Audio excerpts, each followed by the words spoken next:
El ladrón Alberto Barrio. Ángel Bonomini.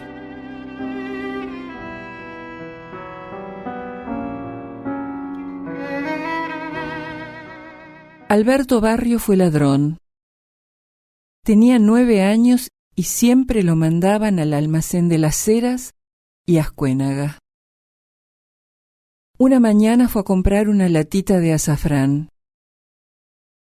El almacén estaba desierto. Había olor a lavandina y a garbanzos, a jabón y a queso, un olor mezclado y limpio. Y aunque afuera la mañana brillara amarilla de sol, allí parecía la hora de la siesta, por las cortinas de lona que cuidaban las sombras y el fresco. Como en una tarea secreta, don José apilaba con geométrica precisión una torre de tabletas de chocolate Águila. Ante la mirada estupefacta de Barrio, levantaba una torre hueca de amarga delicia, edificio que no guardaba otro tesoro que el de sus propios muros. Al día siguiente volvió al almacén. Había mucha gente y aceptó con gratitud la espera. Primero contempló la torre, después se acercó a ella, por último la tocó. Sintió un súbito escalofrío cuando sus dedos involuntariamente comprobaron que una tableta estaba suelta. Era fácil sacarla sin que la torre se derrumbara. Lo atendieron, pagó y se fue. La batalla duró un mes. La fascinación y la ceguera del peligro lo pasearon por el placer y la angustia. A veces sentía el secreto como una riqueza. A veces se le resolvía en catástrofe. Lo sorprendían robando, lo perseguían, lo apresaban, no volvía a ver a su madre ni a sus hermanos, le ponían un uniforme y lo condenaban a soledad y silencio. Sucesivas correcciones de su conducta lo convirtieron en presidiario, en beatífico renunciante a la tentación, en gozador exclusivo del chocolate, en dadivoso repartidor de barritas entre sus hermanos. Creyó con confusión que pensar el mal era igual que ejercerlo, que la tentación era el pecado mismo, que después de haberlo pensado, robar o dejar de hacerlo no modificaba su responsabilidad. No desestimó la posibilidad de que adivinaran su proyecto y lo arrestaran.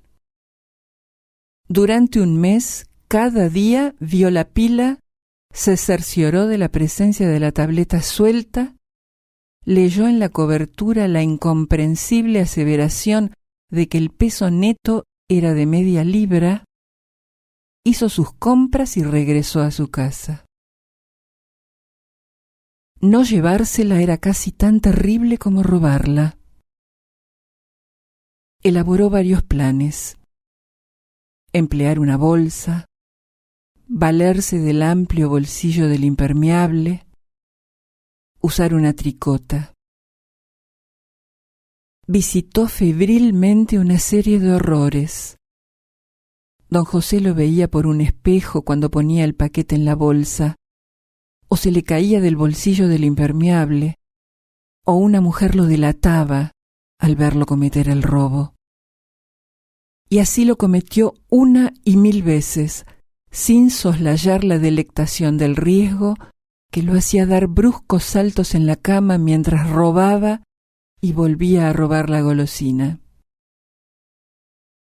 Y 1 y 1000 veces desechó la horrible idea para recobrar la calma que le permitiera la tregua del sueño.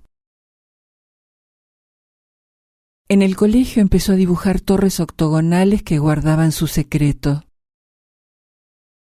Con delirante fantasía llegó a verse escondido detrás del mostrador durante una noche entera, concretar el robo y no tener después cómo salir del negocio.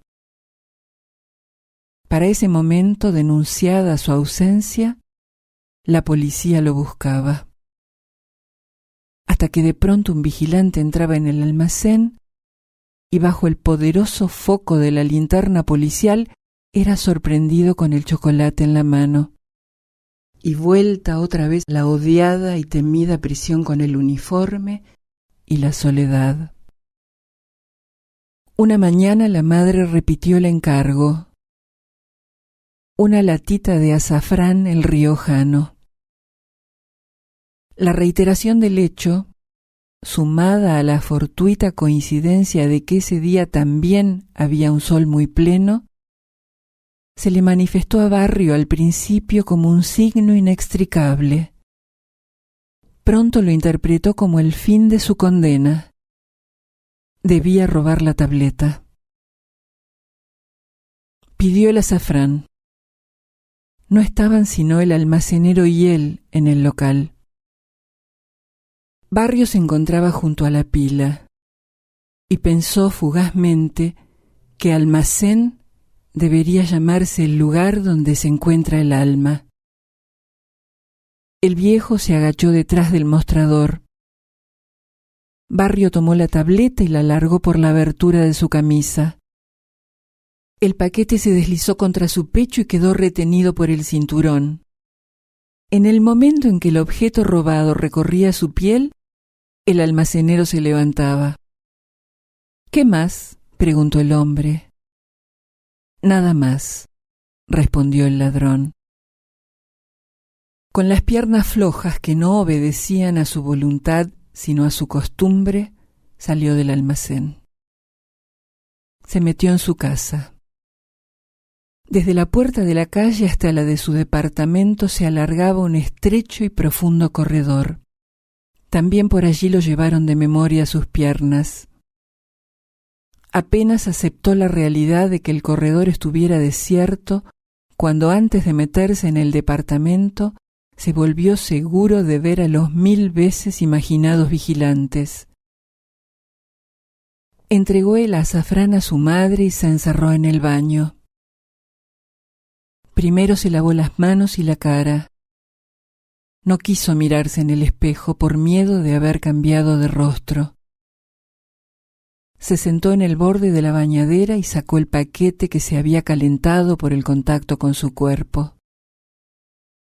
Lo abrió cuidadosamente. Primero, la cobertura amarilla que ostentaba la imagen de un águila con las alas desplegadas. Después, el papel plateado. Pero no había chocolate. Era una tableta de madera.